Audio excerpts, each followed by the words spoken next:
Café, una comedia musical que se hizo en Estados Unidos y que realmente descubrí como algo muy interesante. Bueno, antes de presentar a la invitada de hoy, que es un nombre y apellido absolutamente definitivo, hay nombres y apellidos que son definitivos, hay artistas, hay actores, hay orfebres, hay artesanos, y hay además de artistas, orfebres, artesanos, nombres y apellidos que pasan a la historia porque son íconos claros de lo que sería lo que todo el mundo puede, hasta diría como una especie de broma, cargarse. Che, vos no te hagas, como dice alguno, tal nombre, el halcón, decía Francella, no te hagas el halcón. Hay nombres y definitivamente estos representan una voluntad expresiva popular, que no tiene que ver con la diferencia entre prestigio y popularidad, sino que tiene que ver con algo que el pueblo ya articuló como propio. No sé de qué manera decir más que bienvenida. Андреа del Boca. Ay, gracias, amor mío, Ricky Pascus. Sos mi ídolo, mi maestro. La verdad es que me da mucho placer y mucho orgullo poder estar aquí compartiendo este rato con vos. Siempre es enriquecedor al alma una charla con vos. Aprendo hasta de tus miradas. Bueno, te agradezco mucho y para mí es muy importante que estés acá por lo que dije, porque sé que hay valor en el gesto de venir, en el gesto de acercarte, hay un valor raro y lo aprecio como tal. Vamos a empezar, porque acá la que vas a hablar sos vos. Gracias por todas las cosas lindas que dijiste, la verdad me dejaste así como medio choqueada. Pero no las sabés, esas cosas sí, ¿no? No sé si las sé. Yo, a ver, percibo un afecto y un cariño y una demostración de ese cariño de parte de la gente que a veces me emociona, otras veces la responsabilidad es una mochila un poco fuerte. ¿Qué quiero decir con esto? Ir a la vida cotidiana, ir al supermercado, llevar a mi hija al colegio, y que alguien viniendo para acá y alguien me dice, ay, mi amor, y yo digo gracias, digo, qué loco, no nos conocemos, no conozco a esas personas, pero me conocen a mí y significo algo en su vida. Eso sí es lo que me sorprende, pero a veces me resulta gracioso cuando algunas niñas o adolescentes me dicen, mi mamá me carga porque me dice que lloro como vos. Y digo, pobre santa, el cargo que le Bueno, pero a eso me refería. Yo otro día escuchaba a un señor que estaba levantando las cosas de la limpieza para la cava, y decía, no te hagas el pachano, le decía uno al otro. Bueno, acá le estaba diciendo tu hija, no te hagas la Andrea del Boca, no llores como Andrea del Boca. Sí. Estos son cosas de íconos, nada más. Sí, yo, bueno, en realidad no lo tomo desde ese lugar, lo tomo como de un halago, y a veces ha sido como una responsabilidad. Esto que yo te decía es cuántas de las cosas que uno hace por placer, porque es su vocación, porque es lo que sentís hacer o lo que te toca hacer en ese momento, y qué fibra toca en el público que uno no se lo imagina. Vamos a empezar por el principio. No voy a hacer las preguntas que ya he leído respecto a cómo fue tu infancia, que el juego se mantenía, que no eras consciente. Eso lo comprendo. Quiero entrar por otro lado porque si bien no todos los que están escuchando son de la universidad, ni mucho menos, hay mucha gente que escucha el programa que tiene que ver con los profesores y con la gente público de todos lados. Pero en esa etapa, la niñez, la adolescencia, vamos a llamar la etapa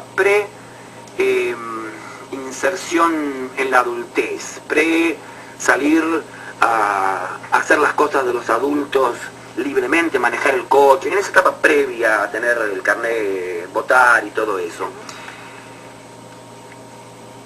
En relación a lo que puede hacer la empatía con los chicos, para que puedan entender, más allá de que no es una relación tan empática porque tenías una vida absolutamente muy distinta, pero yo estoy seguro que hay mucho más de lo que la gente supone para poder ser afín y empático. ¿Cómo era tu relación con vos misma? Es decir, ¿era conflictivo? ¿Era fácil? ¿Tenías preguntas? ¿Te preguntabas, siendo ya quien eras, qué quiero hacer cuando sea grande? ¿Te preguntabas, uy, qué miedo, ¿tendré siempre plata? ¿Te preguntabas, qué te cuestionabas? ¿No te cuestionabas?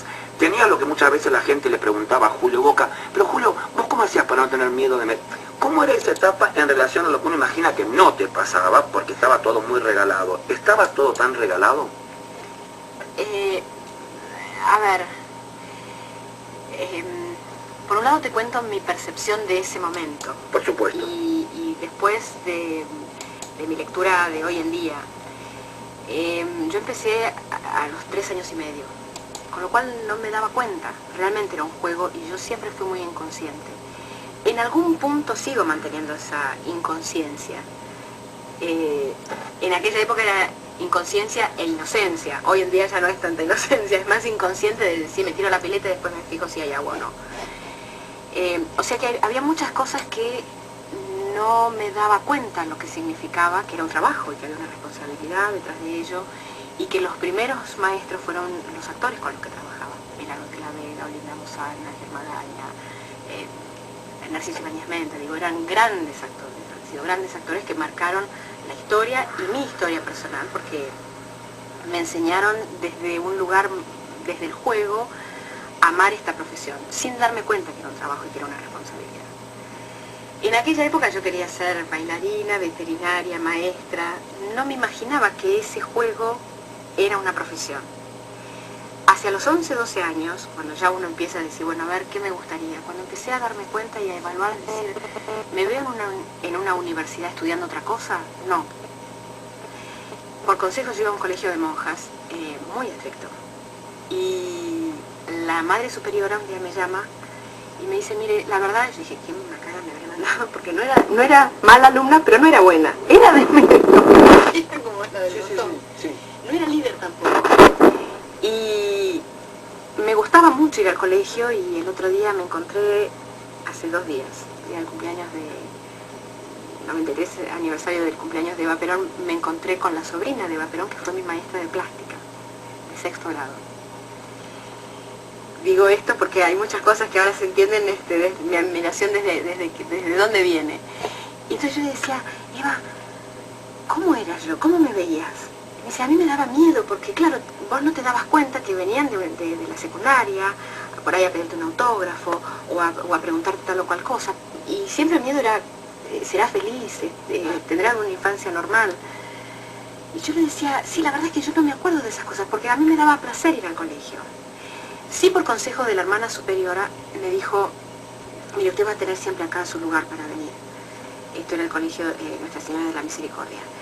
Pero, ¿por qué no se toma un tiempo para estudiar libre? Y el tiempo que le queda lo aprovecha en otras cosas. Porque usted viene acá, pero sus ganas de estudiar y su hambre y su necesidad de estudiar otras cosas le insume mucho tiempo. Fue el mejor consejo que me dieron en mi adolescencia o preadolescencia, porque yo salí de ahí y era como si me hubieran abierto la ventana y una bocanada de oxígeno, porque a partir de ahí me dio tiempo para estudiar baile, canto, idiomas, empezar a darme cuenta que eso era lo que yo realmente estaba necesitando, era como una reelección. Sí, para mí era la sensación de oxígeno. Y no me daba, digamos, en relación con lo cotidiano, mi familia, yo soy la menor de 3 hermanos y era absolutamente normal. Sí, en la vida de colegio, de mis compañeras, lo que me traía a una realidad que a mí no me gustaba, a una realidad donde me llevaba de alguna manera como a un pedestal poniéndome en un lugar distinto, era cuando, por ejemplo, en la fiesta de cumpleaños, yo iba a pasarlo con mis amigas y las madres me llevaban aparte para preguntarme si fulanito era así, cómo era menganito, si andaba de novio uno con la otra. Y eso a mí era un embole. Un día dije, no voy más, porque realmente no me siento a gusto, porque no soy diferente y quiero compartirlo. Entonces, en ese momento yo se lo planteé a mi mamá y me dijo, si no te gusta ir a los cumpleaños, está todo bien. ¿Tuviste algún problema con alguna de tus compañeras? No, lo festejábamos en otro momento y listo. Digo, la percepción en ese momento era que no me sentía cómoda. Ahora de grande me doy cuenta que lo que no me gustaba era llevarme a un lugar como haciéndome diferente. No era, o sea, anteriormente no me sentía así. Vamos a hacer un tema musical, pero entonces está bien si entiendo que no fue claramente conflictivo entonces como una especie de discusión interna si estabas o no, sino que se iban como reeligiendo y abriendo puertas. Sí, se iba dando naturalmente, no, nada forzado, es más, la educación de mis padres, que a mis viejos los han criticado mucho. Ahora vamos a ir a todo eso. Bueno. Pero entonces, en esta primera etapa, la sensación que tengo es que que se veía y lo que te pasaba era muy parecido. ¿Estás de acuerdo? Totalmente. Bien, vamos al próximo tema. Mira, bueno, era parecido a lo que se veía. Me gustaría en este bloque, y después en el próximo ya vamos a entrar más en una mirada que tiene que ver no con lo solamente interpretativo actoral, sino con la inserción de lo que hoy es Andrea, que tiene que ver con una conciencia, que yo supongo que estamos de acuerdo en que todos somos seres políticos. Lo que pasa es que hay un momento en que el ser político se asume como tal y actúa activamente y no pasivamente como ser político, pero seres políticos somos todos. Pero sigamos un bloque más hablando de que hasta... Vamos por etapas. Sí, que hasta que sos adulta va bien que sos parecida a lo que uno ve. Después, los 20, los 30, en mi recuerdo las novelas, en mi recuerdo alguna obra ahí por el Alfil, si no me equivoco, sí, no sé si la edad le estoy pegándola bien, pero quiero decir, ¿cómo fue esa época? Tenía 19 años cuando hice esa obra. Bueno, entonces la pegué bastante bien. Una obra, bueno, ahora pasé a contar vos, teatro. Te dejé diciendo, los han criticado mucho a mis padres, no quiero cortar, pero me gustaría entrar en esa etapa, no tenés por qué nombrar obras ni nada. ¿Cómo fueron esos años? Yo creo que la transgresión de la adolescencia fue más que nada por patear el tablero y decidir, bueno, continuar con esta carrera. ¿Eso era patear el tablero? Sí, para mí sí. Wow. Porque creo que un poco era como una especie de bicho raro, que tuviese una vida normal, digo, dentro de lo que significa la normalidad, o sea, que no entrara en ningún exceso ni ninguna cosa rara, y que lo que me gustara fuera esto. Sí. Ahora, es interesante porque en general yo siempre digo que para que el éxito se consiga, algún mandato hay que romper. Y vos tuviste el mandato muy extraño, que fue romper, seguir haciendo lo mismo que estabas haciendo. Muy interesante. Sí, como... yo el mandato que rompí es en mi vida personal. En mi vida personal sí, venimos de historias de matrimonios de muchos años, okay. Y el mandato que rompí es ese. Bueno, pero también soy consciente que ni Shirley Temple ni nadie, más allá de esto, consiguió pasar de esa etapa. Son muy pocos los que han logrado hacer una vida realmente Mickey Rooney en su momento. Sí, lo que yo creo es que ahora, por eso te decía, la percepción de aquellos años era una y ahora cuando veo para atrás es otra. Digo, o trato de explicarme cómo fueron el cambio de las etapas. No fue sencillo, evidentemente, el cambiar de la nena actriz y exitosa, la adolescente, a la mujer actriz. Se dio todo naturalmente y creo que la contención de mi familia, de siempre decir lo que tenés que tratar es de buscar tu propia felicidad, lo que vos realmente tenés ganas de hacer y no aceptar las condiciones o los condicionamientos del exterior. Por ejemplo, yo nunca hice teatro hasta que tuve 17 años y de chica siempre me habían ofrecido, pero mis padres decían no, porque no tienen la edad, más allá de las leyes, no sé si había o no, pero digo, o tampoco, por ejemplo, hacía telenovelas de chica, hacía unitarios o programas semanales, que eran menos horas. Entonces digo, ciertas cosas que fueron como dándome la posibilidad de descubrir naturalmente y a su tiempo lo que verdaderamente y esencialmente yo quería hacer en mi vida. A medida que, digamos, cuando fueron pasando, a partir del descubrimiento mío ya como mujer y ese paso que es a veces difícil porque son muchos los cuestionamientos que uno se hace personalmente. Digo, en la adolescencia, soy linda, soy fea, me van a querer, no me van a querer, voy a gustar, no voy a gustar, el primer amor. Toda esa revolución personal como mujer iba de la mano de un crecimiento y de un lugar que iba ocupando cada vez más mi propia vocación y mi propia carrera. Ahí descubrí que era una vocación. Entonces fui a fondo, me fui a estudiar a Estados Unidos, fui al Instituto de Lee Strasberg y además estaba como oyente en el Actor Studio. Y en realidad, no porque no creyera que acá había excelentes maestros, sino porque lo que yo necesitaba era que no tuviese el condicionamiento de ser la actriz que está acá en televisión, sino que allá era una más. Lo cual me permitía ser yo y que me evaluaran por mi propia, sin condicionamientos. Eso me abrió, esa fue la segunda bocanada de oxígeno. Quiero decir esto que es muy importante. Andrea, siendo famosísima, le pasa lo mismo a muchos alumnos que no son nada famosos. Necesitan, y esto yo lo valido, salir del contexto en el que están, porque a veces los testigos que están cotejando cada paso que damos son muy cercenadores del proceso, sea famoso o no. A veces, por ejemplo, estudiar delante de un grupo de gente, del padre, de la madre, en el proceso cotidiano, sea famosa o no, cuesta mucho. Lo que pasa es que no siempre se pueden ir.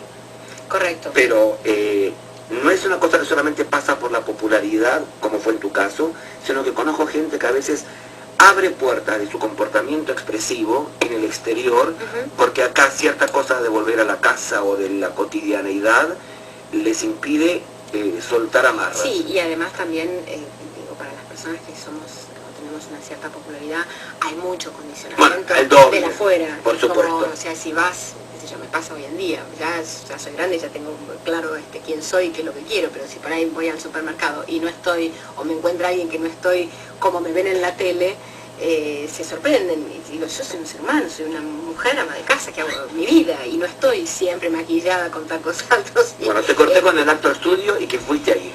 Eso fue a los 17 años y fue como abrirme, yo digo que es mi segunda bocanada de oxígeno porque fue como sacarme un techo que tenía en muchas cosas que por ahí sentía o percibía de lo que tiene que ver con el juego de la actuación, pero no le podía dar un nombre. Necesitaba yo tener como esa claridad de decir, bueno, esto es lo que me pasa y cómo manejar, sobre todo lo que tenía que ver con las emociones. Después de eso, bueno, también vino un espacio que se abrió, que era mi vida afectiva, emocional, que para eso, bueno, fueron las críticas hacia mis padres y como que siempre me dominaron y hacían de mí, no sé, como si fuese un títere. Y yo siempre digo, si esto fuese real, no hubiese tenido los novios que tuve, porque en realidad maravillosas personas, pero bueno, seguramente como padres no eran los ideales para una hija. Entonces digo, nunca nadie me dominó y he sido en eso bastante rebelde. Y a partir de ahí empezó un tránsito en mi vida de buscarme como actriz, ya mujer, y posicionarme, primero posicionarme como una actriz más sólida dentro mío y hacia la afuera también. Ahí sentía que un poco estaba, no tomándome examen, pero sí era como, bueno, el público que tenía o había tenido como nena, como adolescente, ahora tenían que aceptarme como mujer, para lo cual yo soy apasionadamente enamorada de mi trabajo, entonces trabajaba sábados, domingos, llegó un momento que el cuerpo me pasó facturas porque en 7 años hice 7 novelas, 3 películas, 3 discos, era como demasiado. Y en realidad yo sentía que era el momento como para, el momento mío interno, como para fortalecerme y posicionarme como mujer actriz. Vamos a ir a una canción y ahí tuvo mucho que ver en Peperina. En esa época. Max Otranto siempre intuye bien, siempre intuye bien. Bueno, antes de ir a la canción, lo que quiero decir es que después me digas si estás de acuerdo o no, porque yo trato de registrar a ver si escucho bien. Así como escuché al principio algo que tenía que ver con, me sentía muy parecido a cómo se me veía, también escuché que dijiste me tenía que ir para poder reescuchar y que no me estén diciendo cómo me ven, sino que me miren como se me ocurre. Y esto último, entiendo o intuyo, y quiero que me digas después si estás de acuerdo o no, que hacía falta organizar, vos dijiste la palabra, pero como que yo creo que todos somos una armonía en búsqueda de un cierto equilibrio entre lo que, por supuesto, es indivisible, que es el corazón y la cabeza. Yo no creo en estas separaciones, pero que había algo que organizar respecto a la cabeza, para que también la cabeza, sin que sea controladora ni irracional, pudiera articular las cosas con la voluntad que uno quiere. ¿Es así? Es así, totalmente. Bien, nos entendimos. Radio UBA 87.9. Inteligencia compartida. Noticias de la UBA. Fechas útiles, inscripciones y todas las novedades para la comunidad universitaria. De lunes a viernes, 11 horas, por Radio UBA. es una repetición del programa que se estrenó en la semana.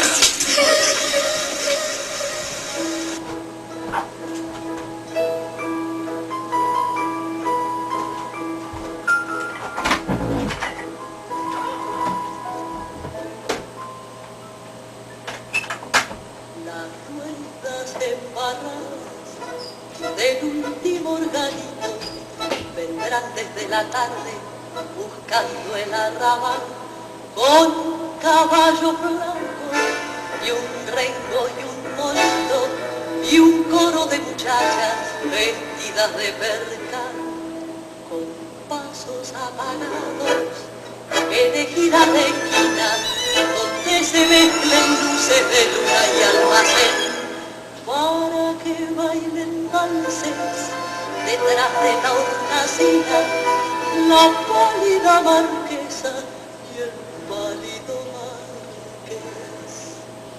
El último organito irá de puerta en puerta hasta encontrar la casa de la vecina muerta, de la vecina aquella que se cansó de amar y allí molerá tangos para que llore el ciego inconsolable del verso de Carriego que fuma y fuma sentado en el umbral.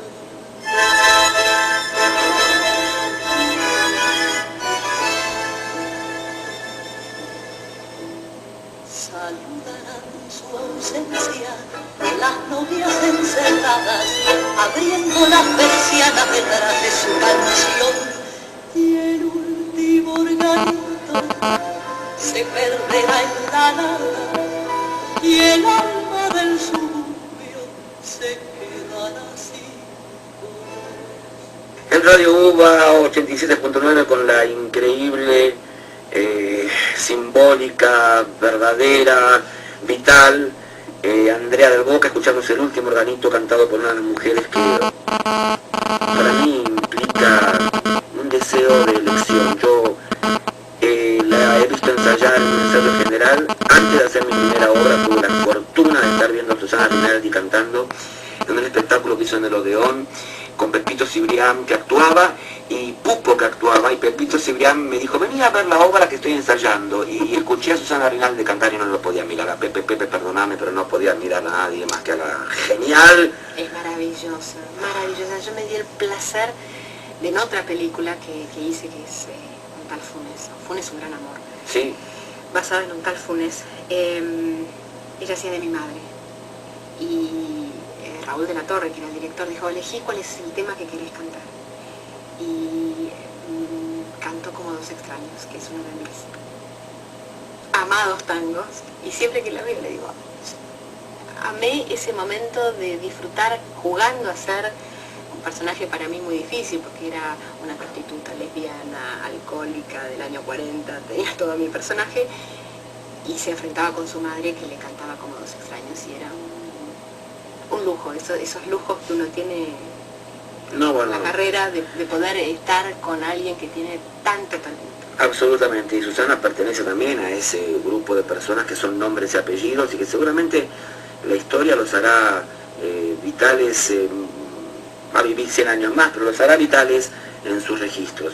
Bueno, ahora, más allá de lo que estés haciendo y que sabemos lo que estás haciendo en la tele, o lo que, me gustaría sí entrar en lo que sería esta etapa desde una mirada más consciente de lo que hemos hablado, es decir, la cabeza se permitió articular. Esto no quiere decir que una cosa controla a la otra, la cabeza, esa cosa no creo, pero sí articularse, poder organizar, no padecerse ni sentimentalmente ni padecerse como un ser muy racional.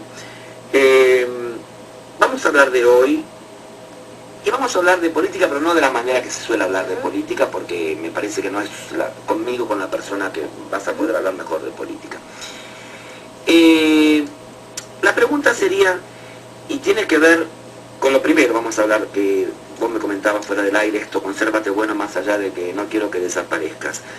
Lo primero que te quiero preguntar, porque ahora sí tienes una mirada política, ¿qué te parece que está pasando culturalmente?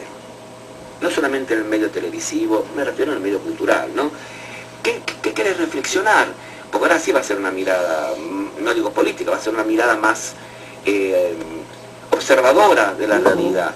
¿Qué está faltándonos? ¿Qué te gustaría estimular? Me refiero desde las leyes actuales, me refiero desde las obras que te gusten, que te parezca que esto debiera mejorarse. ¿Cómo ves el panorama? Sí, yo creo que, a ver, a nivel nacional ahora se le está abriendo un espacio más importante y más sólido y más hondo y más profundo a todo lo que tiene que ver con lo cultural. Obviamente que, no soy una experta porque no soy política, pero desde una visión bastante más amplia en los últimos años veníamos de profundas crisis donde había otras necesidades y otras urgencias. Entonces, a partir de la reconstrucción de ciertos, o de el comienzo de reconstrucción de ciertos sectores de lo que tiene que ver con la sociedad, es donde la cultura empieza a tener un mayor peso y una mayor presencia. Aunque siempre la cultura en general ayuda a los pueblos a mantener su idiosincrasia, a mantener la llama del espíritu de quienes somos. Digo, en épocas de guerra ha sucedido y a nosotros también nos ha pasado en épocas muy dolorosas, donde siempre se mantiene, o a través de la música, o a través de la danza, o a través de los artistas. Sin duda, o por oposición. En la época militar la oposición cultural era... Bueno, por eso es que era tan atacado, porque de alguna manera uno le está abriendo la cabeza al público en esa relación de decir, sé libre y pensar, y sentí qué es lo que te pasa con esto. Si fuera ministra de Cultura... Eso es lo peligroso sería... Por supuesto, y ya sé que no lo puede hacer, pero ¿qué te gustaría que pasara? Ya sé que está pasando, pero ¿qué dirías que está en el panorama dando vueltas que podría ser mejorado? ¿O qué está bien? ¿Qué te gusta? Yo creo que es esto, profundizar un poco más. Creo que a nivel medidas o leyes, bueno, se está trabajando en eso como para que los artistas seamos más, digamos, como una mejor representación, el derecho a la ley del actor, o el derecho de imagen, digo, cosas que estaban olvidadas, pero bueno, había otras necesidades. Ahora también están siendo escuchadas y tendrán su tiempo. Te hago una pregunta, por supuesto que mis preguntas me pongo a veces en abogado del diablo, pero el amor nos da como para que me pueda poner en ese lugar de abogado del diablo. ¿Es verdad o no es verdad esta cuestión de que de acuerdo a la afiliación, cosa que antes no pasaba, los actores tuvieran relaciones más complejas entre sí si pertenecen a diferentes situaciones? ¿Se da este posicionamiento de un actor político de un lado y otro del otro que se tensa? ¿Esto es una novedad? Para mí es una novedad. ¿Es una novedad? Sí, pero pasa de verdad. A ver. ¿O es parte del show business? No te creas. Yo creí que era parte del show business. No es parte del show business. No, yo pensé que era como que estábamos ya superados ciertas cosas y lo he leído en la historia, qué sé yo, que le pasaba a Hugo del Carril o a exactamente. Que pasaba y uno dice, bueno, en ese contexto quizá... Pero habiendo aprendido de nuestra historia, no me imaginé que iba a pasar, porque de hecho no pasa con otros artistas que tienen que ver con otros partidos. Yo pongo el caso porque lo respeto, lo admiro como profesional, más allá que quizá políticamente no estemos de acuerdo, que es Beto Brandoni, pero yo he trabajado con él, es un excelente compañero de trabajo, es un excelente profesional, y cuando ha sido político ha tenido una carrera en simultáneo. No distancia la relación artística. No distancia, o sea, yo nunca tuve problemas como para sentarme y trabajar. Yo a veces pensaba que era parte del show para afuera del programa de Chimento, ¿no? Yo lo que descubrí es que el peronismo en sí despierta amores y odios tan profundos que yo soy una profunda admiradora y estudiosa de nuestra historia en general, y en particular de lo que tiene que ver con bueno, mis antepasados, mi familia, lo que tiene que ver con el peronismo. Y siempre me llamaba la atención decir, ¿cuál es la cuerda que toca el peronismo como para que se genere tanto amor y odio? Se haya generado, y pensando que hoy en día uno podría convivir teniendo diferentes opiniones, y convivir y aprender y escuchar del otro y respetar al otro. Evidentemente que la cuerda que toca es de los sentimientos y de respetar y valorar ciertos derechos humanos o sociales. porque si no, no tiene sentido, porque no hay radicales y antirradicales, comunistas y anticomunistas, o socialistas y Bueno, antisocialistas. comunismo sí Con el pasa. comunismo sí, Sí. pero bueno, porque también reivindica ciertos una derechos. pregunta, Entonces, siguiendo también, con esto. eso yo me encontré en ciertas discusiones de decir, pero muchachos, nos costó mucho defender y retomar nuestra democracia. No tenemos que tener discusiones tan antagónicas y tan distantes por Totalmente tener de acuerdo. diferentes opiniones. Pero te hago una pregunta antes de la corte sobre este tema, porque estoy plenamente de acuerdo con lo que decís, por supuesto. Mantengo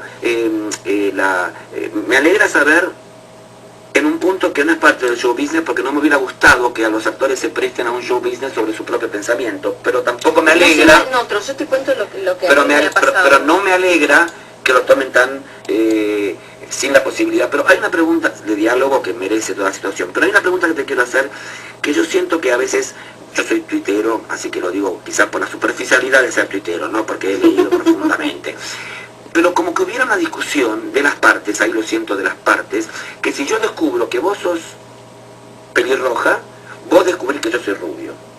No podemos discutir que vos sos pelirroja. Y si vos descubrís que yo tengo problemas de dicción, yo descubro que vos tenés problemas de mirada. Es decir, que la respuesta de unos a otros es descubrir, cuando somos atacados en alguna relación de algo, o criticados, no se puede percibir la crítica como un acto constructivo, sino que es enseguida la respuesta, una reacción de búsqueda del punto débil del otro. Totalmente. ¿Estás de acuerdo con eso? Sí, yo estoy de acuerdo y además lo he sufrido en carne propia hace poquito. ¿Pero cómo se desarma eso? Es que no lo sé, porque, a ver, lo que genera es, dentro de los medios, una violencia mediática, que, para poner un ejemplo, hace poquito tiempo emití una opinión que me preguntaron y di mi opinión que no fue ofensiva, ni fue insulto, ni absolutamente, porque además tampoco pretendía hacerlo, porque tampoco me siento con el derecho de levantar el dedo y decir quién sí o quién no puede hacer tal cosa. Digo, soy una defensora del derecho de la mujer y estoy en contra de todo tipo de violencia de género. Di mi opinión humildemente y muy respetuosamente. Por el contrario, recibí una cantidad de agresiones y hasta insultos, pero insultos muy fuertes. ¿Te hiere? En el corazón. A ver, no me hiere porque las personas que lo dijeron no son personas que a mí me signifique, o sea, si me lo decís vos, sí me modificaría, o si me lo dice la Tana Rinaldi, diría, bueno, a ver qué estoy haciendo mal. Son referentes muy fuertes, o si me lo dice Norma Leandro o Julio Boca, estamos hablando. Pero cuando lo escuchó mi hija, dijo, mamá, ¿por qué dicen de vos que sos una...? Lo que sea. Es un insulto muy, que, digo, no, la balanza, pues, no vale un insulto tan grande para haber emitido una opinión. Entonces digo... Vamos a ir a la última pregunta antes de esto. Pues quizás tendría que haber salido a contestar con otro insulto. No, seguro que no. No, estas reglas de juego no son para mí, no es esa la televisión o el medio que yo quiero, o en el que yo me crié, o en el que quiero tratar desde adentro, tratar de modificar. Pero estamos de acuerdo que no solo que no es un insulto contra otro, sino que no es una crítica contra otra. La respuesta es una crítica que debe ser articulada. Nadie acepta que uno muestre, o mejor dicho, en la situación que estamos viviendo, ninguno acepta que uno pueda emitir una opinión y expresar por qué emite esa opinión, o por qué le parece, o por qué ve ese punto de vista, sin que como contrapartida reciba un insulto. Bueno, entonces yo le voy a hacer la pregunta para que todos digan que además de coreógrafo soy periodista. Que ¿algunas críticas sí las aceptás? Totalmente. ¿Sí? Es lo que... Bien, vamos a hacer un corte y vamos a contar alguna crítica que te haya pegado y que dijeras, esta crítica, quiero decir, me sirvió.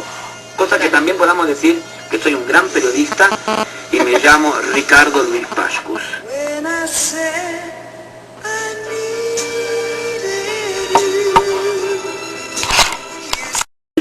Gracias. Y bueno, la última pregunta, y después quiero pasar a otras preguntas que son de esas que se de acto estudio, que se hacen preguntas cortas y respuestas cortas. Pero antes quiero decir, bien, no nos gusta que nos reciban las respuestas que damos o los comentarios con insultos.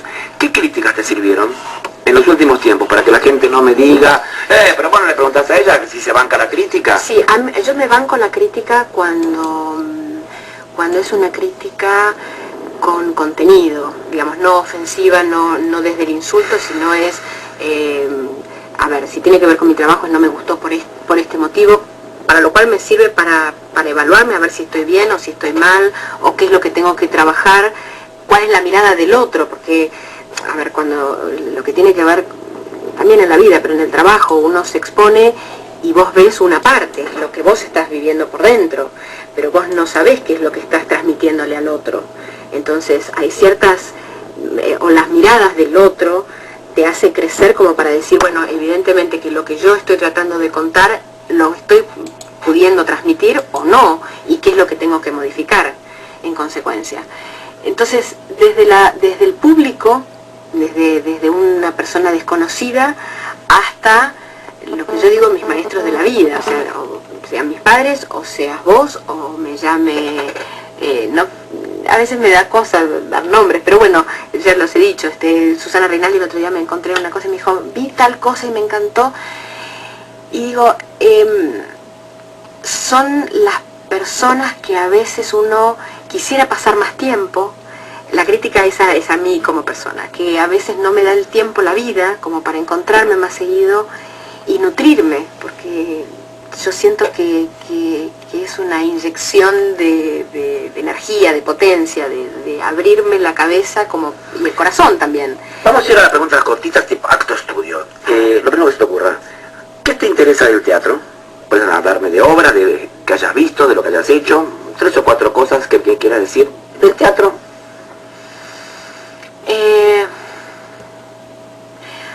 Como actriz, la posibilidad de conectarme personalmente con el público, esa sinergia que se produce, que es muy rica y que en mi caso yo la descubrí de grande, y como actriz de televisión es muy solitaria la vida, no tenés esa perspectiva, y como público esa energía que uno recibe cuando ve un artista que deja todo y vamos a el alma. artistas, actores o actrices que te interesen de acá o de cualquier parte del mundo, de muertos, vivos, futuros. A ver, empecemos, bueno, Norma, Leandro, Milagros de la Vega, Tita Merello, Meryl Streep, Emma Gramática, Ana Magnani. Bueno, Ana Magnani, Fellini. Cine, ¿qué te gusta de Ves que es un amplio, pero todas tienen mucho dramatismo encima. Genias. Cine, ¿qué te gusta ver en cine? ¿Qué no te gusta ver? ¿Argentino? ¿De afuera? ¿De cuando sea? Lo que no me gusta ver son las películas de guerra, belicosas. Y las de suspenso sí, pero esas que son que chorrea sangre no me divierten. No, aunque sepa que es mentira y sepa cuáles son los trucos, eso me genera mucha una adrenalina fea. ¿Lees? Leo. ¿Qué te gustaba? ¿Un libro que quieras decir? Soy muy rara, porque leo mucho a la vez. Genial, dale. Pero sí, lo que pasa es que no es que empiezo un libro y termino. Por ahí empiezo y abro varios libros al mismo tiempo, lo cual a veces digo, tengo un libro en mi cabeza. Sabes que los grandes filósofos dicen que esa es la manera en que Sí, uno digo, yo se le abre la soy cabeza, una ¿no? psicótica. Uno se siente chanta cuando hace eso, pero no es así. No, lo que pasa es que hay cosas que, por ejemplo, ¿Qué te gustó leer? el otro día descubrí un libro que le regalé a mi hija, que a mí me marcó cuando era chica, que es Mi planta de naranja lima. Buah, Vasconcelos. Exacto. Y me acuerdo de cuando yo era chica, pero por ahí estoy leyendo, no sé, de biografías. Hay algunos libros que tienen que ver por ahí más con la política. Y bueno, se lo compré a mi hija y lo empecé a leer y me empecé a enganchar. Le digo, ¿cómo coincide un libro de Jauretche con Vasconcelos? Esas son los entrecruces. ¿Música? Música, me gusta mucho el tango, esa es mi parte más, a veces más romántica y otras veces así como más para cortarse las venas. Me gusta mucho el jazz, me gusta mucho el bolero. Ves que también es muy... No, pero también depende del estado de ánimo. A veces necesito escuchar Naranjo en Flor y otras veces necesito una salsa bien allá arriba para... Totalmente. Es como, depende Una última pregunta de Jorge. del ánimo. ¿Son muy del club de amigas muy cercanas o quiénes te conocen bien, aparte de tu familia, por supuesto, y tu hija? ¿Son de unas 3, 4 amigas o una amiga o no? ¿Son más bien solitaria? ¿Cómo es tu relación con los vínculos amistosos? ¿O es por etapas? Afortunadamente mis amigos de verdad me conocen mucho y de muchos años y saben que soy, a veces cuando me aboco a un trabajo es como que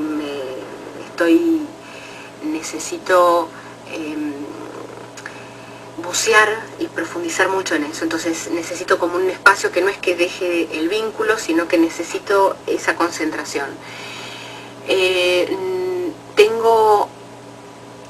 Creo que como quizás no sé si es como los verdaderos amigos, pero tengo pocos muy buenos amigos y después se amplía un poco más a los amigos que he ido ganando y conociendo en la vida artística, que a veces me pasa cosa curiosa. Conozco a alguien, cuando nos conocimos nosotros compartimos un trabajo hace unos años, High School Musical, y era como si te hubiera conocido de toda la vida y yo decía, esos son los momentos donde digo, yo me estoy volviendo muy loca, o yo creo en otras vidas, o alguien de nosotros en otras vidas fueron familiares o algo, en la mirada. porque hay como una historia que uno no necesita explicar demasiadas cosas. Yo creo que la amistad no es explicar demasiadas cosas. Y además es lo que vos decís, de no reclamar lo que no se puede dar, ¿no? Vamos a tener que ir cortando, pero yo antes te voy a hacer una última pregunta que tiene que ver con cómo empezamos. Y no me refiero, porque de las dos maneras que lo contestes va a ser verdaderamente una virtud, no tiene que ver virtud contra defecto. De chica decías que vos sentías que se te veía como eras o que te sentías como eras vista. Hoy creo que, si bien puede haber gente que no le gusta, como digo, tiene que pasar, no soy, como decía mi abuela, no soy monedita de oro para que gustarle a todo el mundo. Creo que hoy, como me ven, es como realmente soy, una mujer que muy comprometida con mi realidad, con mis raíces, con mi ser esencial como mujer, como ciudadana, como madre, súper orgullosa de ser madre soltera y súper orgullosa de la hija maravillosa que la vida y que Dios me regaló, y muy comprometida con la realidad de lo que nos pasa como sociedad. Andrea del Boca se siente parecida a como se siente, y así se siente vista. Tuvo que romper mandatos, cosa que me parece que es esencial para cualquiera que quiera desarrollarse, expandirse y crecer. Quiere que nos conservemos buenos los amigos y los enemigos. Si no entendí mal, fue desarrollando una organización donde podía articular las cosas desde un lugar cerebral, cosa que no es ningún defecto, sino es una gran virtud. Y lo que está diciendo es que en el día de hoy se siente cada vez más parecida a como quiere ser. Y hay una palabra, a mí siempre me pareció que hay una palabra filosófica que lo decían los griegos: quiero morir siendo más parecido a como soy, porque nunca llegamos a ser tan parecidos a como somos, ¿no? Pero hay una palabra que seguramente has escuchado, pero te la voy a devolver desde otro lugar. La afectación es lo que nos duele, lo que nos afecta, es lo que nos sensibiliza. Cuando alguien le decía a su mamá, a la nena, llorar, está hablando de otro tipo de afectación, del llanto del teatro, de la afectación de la actuación. Y yo creo que has conocido las dos afectaciones. La afectación de la actuación, que tiene que ver con el ser afectado por el rol, digamos, pero que en esa psicólogo barato, en esa racionalización, en esa capacidad de articular, han logrado unir las dos, lo que te afecta, cosa que es necesario entender que un actor al que no le afecta no es un artista, y por último, drenarlo y articularlo a través del artista. afecto más afecto, es decir, afectada más afectada, Andrea del Boca. Genia, gracias por haber estado acá. Y nos vamos escuchando You Make Me Feel So Young, cantado por Frank Sinatra y Charles Aznavour. Muchas gracias. Conservate bueno. You make me feel so young. You make me feel like spring has sprung. Every time I see you grin, I'm such a happy individual. The moment that you speak,